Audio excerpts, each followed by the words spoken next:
Hello po. Hello po mga kababayan, mga minamahal. Good morning po sa inyong lahat. Magandang umaga po. Ngayon po ay ah, 28, 28 ng August 28, 2024.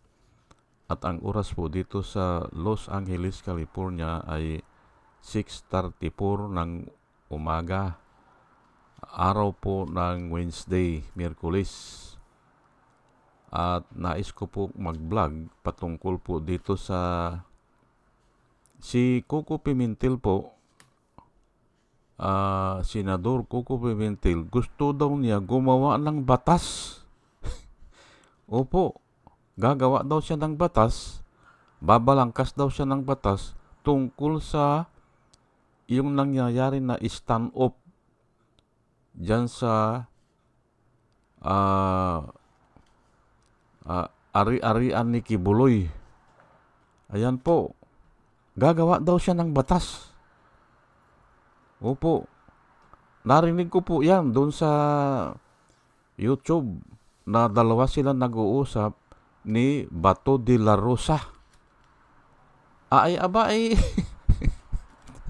Ang sabi sa isip-isip ko lang po, kagabi, diniscuss ko na yan. Pero kulang ang oras, hindi ko natapos. Kaya ito, ipagpapatuloy ko po dito. Ididiscuss ko po yan na walang kwenta yan. O naliligaw lang po ang ating totoong issue. Naliligaw po dahil dyan sa batas na yan. Yung mga technicality na yan, ay kasi nga kung dadalhin dyan, walang mananalo dyan eh. Legal ba na manatili ang kapulisan doon o hindi? Ay kung yan ang issue, ay ang daming comments dyan. Si Tuto Kausi nga iba na ang nilalakad niya ngayon eh. Iba na po eh, hindi ba? Illegal daw eh. Pero nga, bakit nagiging illegal? Ay nawawala nga sa issue eh. Ang issue po ay huwag kang mangangalon niya. Ang issue po ay yung panggagahasa. Ay kung hindi na pag-usapan yung panggagahasa na yan, ay mawawala tayo. Dadalhin dyan sa samot-saring mga issue ng technicality. Ayan po ang sinasabi ni Jesus Christ na kayo mga hypocrites kayo. Pinagsabihan niya po ang mga lawyers of the lawyers, yung mga parisiyo. Mga lawyer po yan eh. Anong sabi ni Jesus Christ? Binibigyan nyo ng mabigat na pasanin ang mga tao sa kanilang mga balikat. Kasi nga, yung mga technicality na yan eh. Ini-issue nila yan. Nilalagay nila yan. Dinadagdag nila yan. Dinadagdagan nyo ng load ang mga likuran ng mga tao o yung shoulder ng mga tao. Pero kayo, hindi naman kayo bumubuhat eh. You do not lift a finger. At dyan po, nagagalit po ang ating Panginoong Hesus. Dyan sa mga hipokrito. Hindi ba?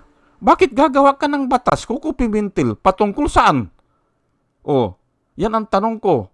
Samantalang naandyan na ang batas, huwag kang magnanakaw. Gumawa kayo ng plunder law. Nasolve nyo ba? Nasolve nyo ba ang problema sa pagnanakaw? Hindi eh. Mas lumaki pa, billion. Yung Parmali, naging 9 billion po yan. Gumawa nga kayo ng batas. Plunder law. 50 million, excess of 50 million ay plunder na yan. Nasolve nyo ba ang problema? Hindi po, kasi nga ang problema ay nasa puso ng tao. At yan ang aayusin po ni Jesus Christ. Hindi na po pwede ang batas-batas na yan. Kasi hindi naman sinusunod yan eh. Si Bato de la Rosa ba, susunod ba siya sa ICC? Hindi eh. Hindi susunod yan. Yan si Kibuloy, hindi susunod yan kahit anong batas ang gawin mo. Hindi susunod yan. At sinabi na niya, tatayo ako, sabi niya, mamamatay ako, sabi niya, hindi ba? Mamamatay ako na lumalaban. Ay, pero hindi naman siya nagpapakita. Paano siyang mamamatay yan? Tatayo daw siya. Ay, kahit anong batas ang gagawin mo dyan, kung gagawa ka ng batas, paano ang paghuli? Sige nga, gumawa ka ng batas. Paano ang paghuli? Ang tamang paghuli?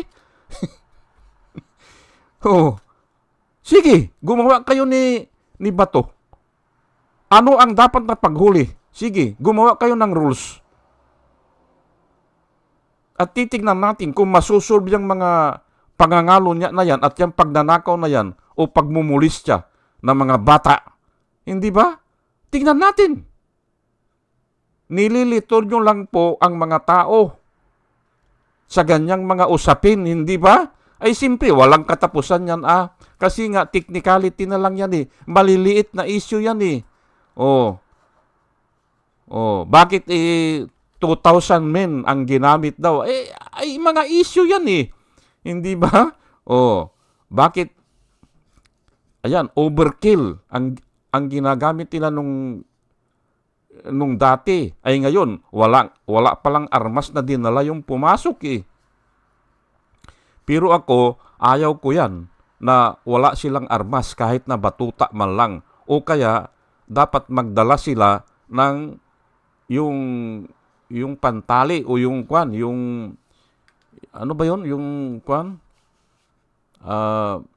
yung inilalagay sa kamay, pusas. Dapat magdala sila. Opo, para kung mayroong papalag-palag o sisigaw-sigaw dyan o haharang-harang, ipusas nila agad. At may batuta sila. Basic po yan. Yang batuta.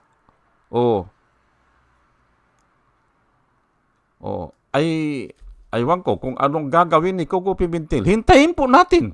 Gumawa siya ng batas patungkol dyan sa mga tamang paghuli ng pusakal. Hindi ba?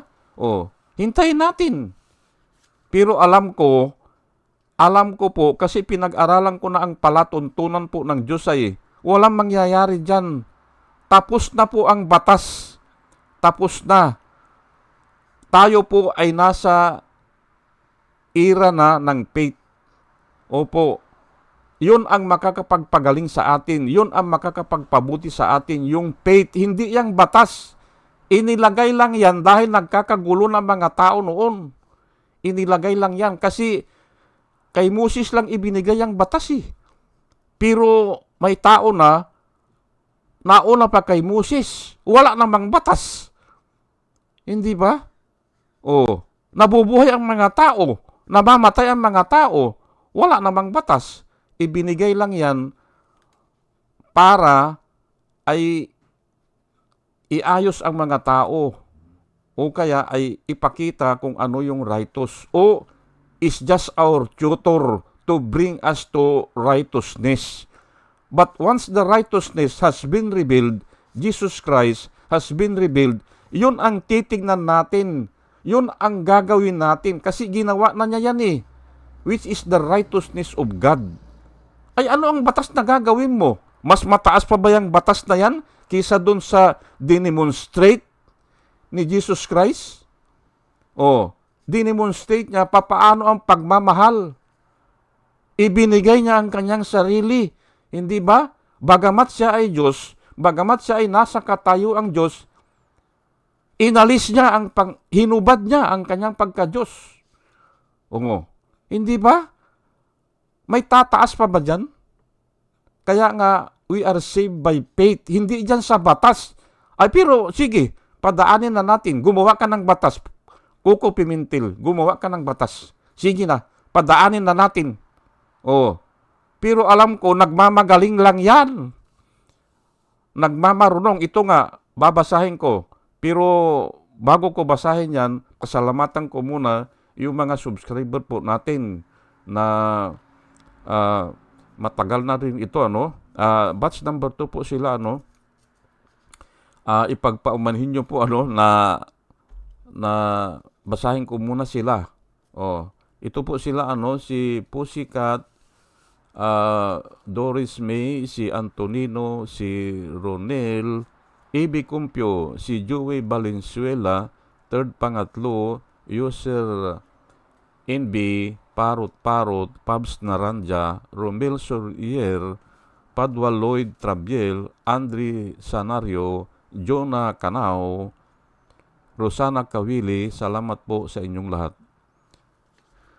Bir Orozco, Ernie Calyago, Christine Joranas, Digna Umali, Jolie Antan, Jose Labier Niabot, Andy Gimpaw, Yoser GH, Arci Guillermo, Joseph Angelo, Mayra Midayna, Rafael Aquilato, Mayit Hinsyo, Dio Yanong, Bilya Laguinyo, Mr. Yang Toy, Emilita Roa, Monica Dongsao, Richard Jamura, User KK, User XQ, Nelson Nukop, Salvacion Akisar, Sinaida San Andres, Joey Chavez, Ramon Junior Rojas, Hael Beliryar, Rose Jack, Jack Normi, Arnel Araujo, Vicente Tabladi, Sweet Potito, Coco Guid, Orly Nunez, Estrella Rumbano, Arian Mendoza, Jebis Olaviris, Aldrin Impalmado, Malaya Mendoza, Rolando Dordas, Mer Cabrera, Rolando Olivier Mamon ng Lapas Iloilo, Ana Marie Aldisimo, Ili Kasli, Maria Rivas, Marudaan at saka si Manuel Diwa. Salamat po sa inyong lahat. Good morning po sa inyo at salamat po sa inyong lahat. Ito naman po ang mga vloggers na nire-recommenda po natin na ating panoorin at suportahan. Ito po sila, no? Si Michael Apasible Bulletin, Attorney Insurrecto, Bunyong Pagkakaisa, Vlogcaster Armandin, Engineer Tuto Kaosing. Bagamat ito si Engineer Tuto Kaosing, marami rin akong hindi ako sang-ayon sa sinasabi niya. At ito nga, particularly itong sinasabi niya ngayon. Kaya nga, ahagipin ko mamaya yan. Ang tanong ko sa kanya ay kung talagang technicality ang pag-uusapan, ay maraming samot-sari yan. Pero balik tayo sa basic. Yung pag-asawa sa hindi mo asawa. Yan ang kwan natin. Ay yan, mga minor de edad pa yan ang inaasawa ni Kibuloy dyan. Oh. Yan pa lang ay dapat hindi alisan yan. Yang usapin na yan. Kasi kung pupunta ka dun sa technicality, ay talagang ang dami ng samut-saring haka dyan. Nawala na sa palatuntunan po ng Diyos yan. Tao na lang po ang gumagawa niyan. Kaya maliligaw po ang tao Ay ang tao naman alam naman natin ang tao, hindi ba? Nagmamagaling ang tao kunyari alam niya. Pero ito nga, hahagipin yan dito sa verse na ibibigay ko. Si Aling Marie, si Mr. Totoo lang to, Christian Isguera, PMTJR Vloggers, The Action Man, Roy Japantors, Divina Apostol, CG Pichay, Kapihan ni Art at Ago, Demdius Journey, Kakamping, Ang Batas with Attorney Claire Castro, Ka Waldi Carbonel. Ayan po ugaliin po natin na makinig sa kanila at marami po tayong matututunan. O sige, tuloy na po tayo sa verse na sinasabi ko. Sa Habakuk chapter 2, verse 3 hanggang 5. Babasahin ko lang po at dito malalaman natin na ang tao ay sobra, hindi ba? O nagmamagaling o wala hindi ba? Ganun talaga ang tao Yun ang totoong tao, nagmamagaling. Habakuk chapter 2 verse 3 at saka chapter 2 verse 3 hanggang 5. Ito si Habakuk, ikikwento ko lang po kini-question niya ang Diyos Opo, at wala namang masama pala doon sa questionin mo ang Diyos ang sabi niya, naglipana na ang mga ang mga kurap, umaasinso ang mga buhay nila, nagiging successful sila. Anong ginagawa mo, Diyos? Ikaw ang pinakamakapangyarihan sa lahat. Anong ginagawa mo? Yun ang chapter 1. Pero pagdating sa chapter 2 ay medyo nag-iba na siya. Opo. Hindi naman siguro masama yun, na para siyang nalilito si Habakuk. Kasi nga, yung mga kurap naglipa na katulad ng nangyayari ngayon, hindi ba? Pumapatay ng tao, nanggagahasa, pero umaasinso, hindi ba? Nagpapatinda ng utap, hindi ba? Nanlilimos yung mga member, pero umaasinso. Ayan po, For the vision awaits an appointed time. Yung vision nga awaits appointed time. May appointed time yan It testify in the end and does not lie. Hindi po nagkakamali ang vision. Vision yan na nanggagaling po sa Diyos yan. Though it lingers, kahit na natatagalan yan, wait for it, since it will surely come and will not delay. Yan po ang sinabi ni Habakuk. Look at the proud one. Proud. Yung mayayabang nga Nagagawa sila ng batas Hindi ba? Mayayabang yan. Kayabangan lang yan. Look at the proud one. His soul is not upright. Hindi raw upright yung mayayabang But the righteous shall live by faith. Dito lang kauna-unahan sinabi ng Biblia, the just shall live by faith. Dito lang kauna-unahan yan, si Habakuk po. Pero sa sa New Testament, parati nang sinasabi yan. The righteous shall live by faith. Or, ito nga the righteous will live by faith. Ayan po, hindi ba? Hindi po sa batas. Anong gagawin ni Kuko Pimentel na batas? Hindi naman masisib ang tao sa batas On the contrary, parurusahan pa. Dahil bawal yan, bawal ito, bawal mangalo niya, ay ginagawa naman, hindi ba? Parurusahan pa. The law bring death. Hindi ba?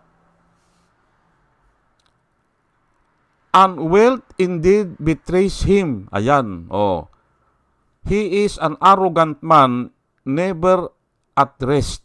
He enlarges his appetite like soul, like death. He never satisfied.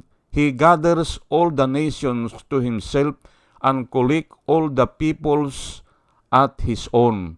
Ayan po. Pero ang binibigyan ko lang po ng emphasis dito, yung verse 4. Look at the proud one. His soul is not upright. But the righteous will live by faith. Ayan na. Kung gusto nyong basahin yan, ay basahin nyo na lang po yung 5, pero madali lang naman intindihin yan Punta na po ako dito sa Galatians 2:16. Knowing that man is not justified by the works of the law. Malinaw po yan. Hindi nyo siguro alam yan. Mga attorney kayo, hindi nyo naman alam yan. Knowing that the man is not justified by the works of the law, but by the faith of Jesus Christ. Even we have believed in Jesus Christ, that we might be justified by faith of Christ, and not by the works of the law. For by the works of the law, ulitin ko lang po for by the works of the law shall no flesh be justified. Shall no flesh be justified. Wala po Walang maja-justify dyan. Pero sige na, gumawa ka na ng batas patungkol dyan sa pag-arrest o pag-aristo o mga guidelines. Gumawa na po kayo. Pero walang masisib dyan. Kahit na sundin mo na yan lahat. Walang maja-justify dyan. Walang makakapunta sa langit sa pamamagitan ng batas. Kasi, lang yan guidelines lang po yan. Na pwedeng tanggalin yan pag nakita mo na ang righteousness ng God. Parang formwork lang yan kung ikaw ay nagbubuhos ng simento, halimbawa, poste, nagbubuhos ka, kailangan mo ang formworks. Pag matigas na yung simento, pwede mo nang tanggalin kasi guide lang yan Yang formworks na yan. Sinasabi ko po ito para maintindihan natin. Simile ang ginagamit ko. Parang formworks lang ng buhos ng simento yan. After a few days, kung poste lang yan, ay kahit na nga 2 araw, 3 araw, pwede nang tanggalin yan pero kung flooring, ay hintay mo siguro mga 15 days. Ganun po yan, bago mo tanggalin yung formworks. Ayan po for by the works of the law, pero anong gusto nila? Gagawa pa sila ng batas Hindi ba? For by the works of the law, sabi po ng Biblia, shall no flesh be justified. Parati pong sinasabi ito sa Biblia, no one is justified by following the law is evident. Parati pong sinasabi yan. Paulit-ulit po yan. Kaya nga, hindi na kailangan ang batas Pero gumagawa po ang tao ng batas para magpasikat. Ayan po ang katotohanan dyan. Tapos na nga yan At wala na yan. Wala na yan. Kasi nga, nakasulat din sa Biblia, the righteous the law has no effect to a righteous man. Hindi mo pwedeng idemanda yan kung hindi siya nanggahasa. Hindi ba? Hindi mo siya pwedeng idemanda ng murder kung hindi siya pumatay.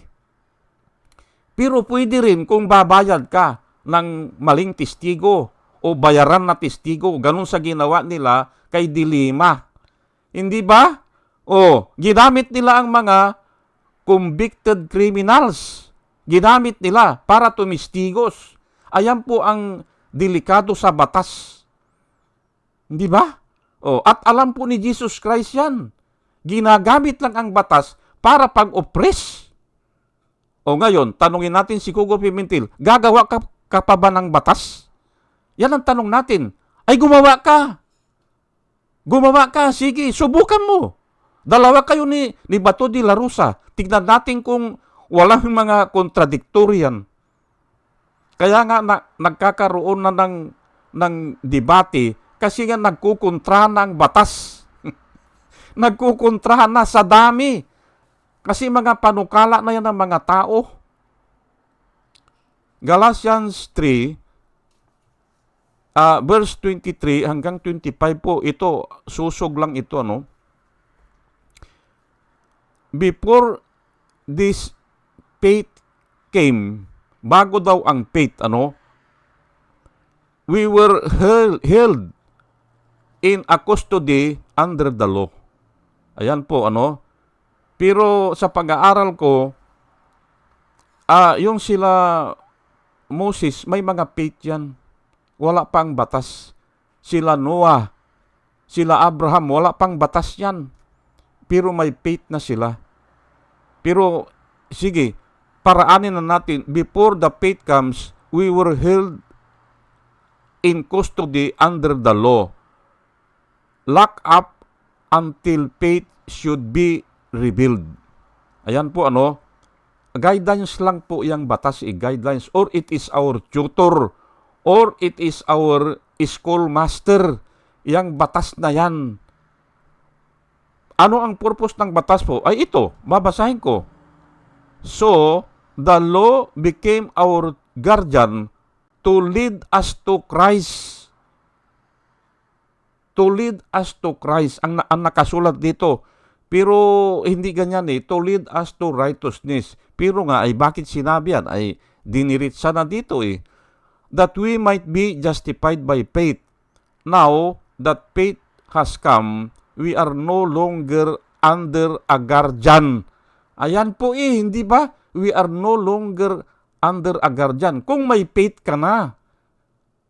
Ayan po. Pero kung ganyan sa inyo, na wala kayong faith, ay talagang you are under the law. You will be scrutinized under the law. Kasi nga, ang paniniwala nyo, kayo ay maliligtas sa law. Yan ang sinabi ni Jesus Christ. It is not me who will, sabi ni Jesus Christ, it is not me who will accuse you to the Father. Sabi ni Jesus Christ, it is Moses. Sabi niya, kasi doon kayo naniniwala, doon sa law of Moses, to whom you set your trust. Sabi ni Jesus Christ, it is Moses who will accuse you to the Father. Ayan lang nga, gusto ba nyo ng batas? Gusto nyo bang sumunod na batas? At sundin nyo. Huwag kayong mangalon niya. Huwag kayong magnakaw. Huwag kayong magtistigo sa hindi totoo. Sundin nyo yan. Kung kaya nyong sundin yan. Pero alam ko, lahat ng tao nagnanakaw. Nagsisinungaling. Kaya nga doon pa lang ay tama ang sabi ng Biblia, no man is justified by following the law. Kasi hindi naman sinusunod yan eh. Pag nahihirapan na, ayaw nang sumunod sa ICC, hindi ba? Pag si Kibuloy ay nahihirapan na, dalhin niyo ako sa korte. Sabi niya, korte raw eh. Nung dinala sa korte, ayaw na. Ayan po ang tao. Ayaw sumunod sa batas. Kaya nga, wala nga maliligtas na tao eh. Wala eh. Sa pamamagitan lang po ng faith. At palagay ko, naipaliwanag ko na bakit hindi na kailangan niyang mga reglamento na gagawin ni Coco Pimentel patungkol dyan sa pag-aristo. Nako po, sige, gumawa po kayo. At titingnan natin kung may kontra-kontrahan yan. Hindi ba? Idagdag ko lang po ito, kasi nga, yung pusit po, idadagdag ko lang po, yung gumamit si Franz Castro ng simile. Figure of speech po yan na kung saan ikukumpara mo yung dalawang bagay na magkaiba na mayroon silang similarity. Kaya nga simile eh. Ayan po, na si BP Sara ay inihalin tulad o ay parang pusit na nagbubuga ng tinta kung siya ay nasusukol. Wala pong masama dyan. Wala. Basahin ko lang po sa Psalms 22 verse 8 hanggang verse 6 hanggang 8 na kung saan si Jesus Christ ay isinulat ni David. Maaring si David ito. Maaring si David. Pero ito ay alam ko si Jesus Christ ito na inihalin tulad niya sa isang uod. Alam nyo ba ang uod? Worm is like a worm. Basahin ko lang po para maniwala kayo na pwede pong magsambit ng figure of speech. Ito ngunit ako'y parang uod. Ayan, hindi ba? Binasa nyo na, hindi ba? Ngunit ako'y parang isang uod at hindi na isang tao. Hinahamak at pinagtatawanan ng kahit na sino. Pinagtatawanan ako ng bawat makakita sa akin. Inilalabas ang kanilang dila at sila'y pailing-iling. Sabi nila, nagtiwala siya kay Yahweh, hayaang iligtas siya nito. Kung talagang mahal siya nito, darating ang kanyang saklolo. Ayan po, hindi ba? Binasa ko lang po, hindi ba? Ngunit ako'y parang uod. Ayan po, hindi ba? Ay, Diyos yan, bakit inihalin tulad niya ang kanyang sarili sa uod? Kasi nga madali siyang patayin. Ang uod kasi ay pinapatay lang yan hindi ba? O tinitiris lang yan hindi ba yung uod? Nakikita natin yan sa mga halaman, hindi ba? Kung minsan kumakain sila ng halaman, kaya pinapatay yan Pero kung minsan ay maganda pala yun. Ako'y parang isang uod sa ibang version. Masama ba yan? Ay, hindi po lahat ng kasi nga kuwan lang yan ikinukumpara lang yung panahon na yan nung nakapako po si Jesus Christ sa krus ng Kalbaryo, yan ang description sa kanya na yung mga tao ay kinakatok nila ang kanilang ulo. Ayan po, umiiling sila, nilalabas nila ang kanilang dila. Ay bakit nagtiwala sa Diyos? Hayaan natin na tulungan siya ng Diyos. Ayun ang sinasabi ng mga tao eh. Gumawa siya ng mga kababalaghan, nagpagaling siya ng mga sakit, nagbuhay siya ng mga patay. Bakit hindi niya tulungan ang kanyang sarili? Yun po ang sinasabi ng mga tao dyan. Kaya nga, tama ang description eh. Ako ay isang uod. Ako ay parang isang uod. Ayan po. Oh. Kung talagang siya ay anak ng Diyos, hayaan natin na sakluluhan siya ng Diyos. Ayan po eh. Yun ang sinasabi ng mga tao. Oh, na nakadescribe yan sa Psalms na binanggit po ni David, ang sumulat niyan, hindi ba? Halos lahat ng sinulat ni David ay nangyari kay Jesus Christ. Ayan po. Ulitin ko lang ako ay parang isang uod. Oh, masama ba yan? Oh, kahit na sabihin ni Kristo yun, ay nangyari nga eh. Oh, balikan natin yung pusit. Ay tama naman ang description naman, hindi ba? Tama lang naman ang description na si Sara Duterte pag nasusukol ay parang isang pusit. Hindi ba? Imbis na sagutin yung tanong, kung saan niya dinala yung disallowances, yung 73 million, pinapa-explain sa kanya, ang sabi niya, ay ito si Franz Castro, ito ay sentensyado ito. Sabi niya, na child abuse. Ayun na nga, hindi ba? Wala naman sa issue yun, hindi ba? Ay under appeal naman, hindi ba? At saka hindi ako naniniwala. Baka tumanggap lang ng suhol yung judge. Yun ang paniwala ko dyan. O sige po at hanggang dito na lang po at dalangin ko po na may naintindihan po tayo ito sa paggawa ni Coco Pimentel gagawa daw siya ng batas. Pero ako, hindi na kailangan yan. Hindi na kailangan. Ang intindihin natin, yung mga 10 utos na yung talaga ang major na commandment sa atin. Ay yung mga papaano bang huli o wala yan. Magkakakontrahan lang po yan. At gayon nga, pumapalag na nga yung yung mga pulis ay simple kung nakikita nila, abot kamay na nila o yung tagumpay nila ay malapit na, ipapa-atras sila, hindi ba? Pero tatalakayin ko yan bukas siguro na hindi naman pala ganun. Nagkamali ako, Akala ko nag-issue yung judge on the same day na nagbigay ng request yung si Atty. Torion. July pala yan, July 1st. Hindi kasama yung ginagawa ng kapulisan ngayon. Hindi kasama yan. Kasi ang description ko doon, ay bakit mag-issue ng ganyan na hindi pa narinig ang ibig sabihin ng mga kapulisan. Dapat dapat may due process. Hindi ba? Here before condemn. Dapat nagsubmit si Torion ng complaint, dapat magsalita muna bigyang pagkakataon na magsalita o mag-reason ang mga pulis. Ganun po yan. At usually, 2 araw yan o 3 araw bago mag-decide ang judge. Yun ang sinasabi ko kahapon. Pero nagkamali pala ako, July pala yan. Yang desisyon na yan.